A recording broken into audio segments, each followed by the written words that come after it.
In John's Gospel, you find that there's a different feel to the story than you find in the Synoptic Gospels.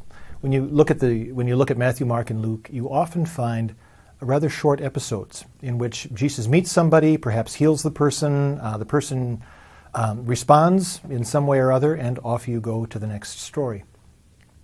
In John's Gospel, you find many fewer episodes, but they're told in a longer, more fully developed fashion. For example, the story of the man born blind. It takes up a whole chapter.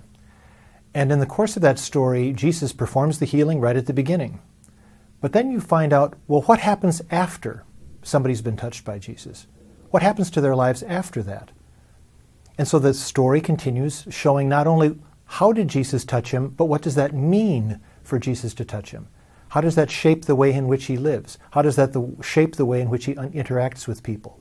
What does that move him to say? What does that move him to do? How does that embolden him in his witness?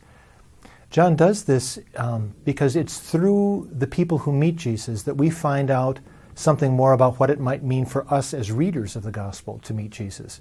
And by inviting us into these stories that are told at somewhat greater length, but fewer stories, you find that John is inviting you as a reader into the story of the gospel so that you can see something of your own experience in the experience of the people in the text.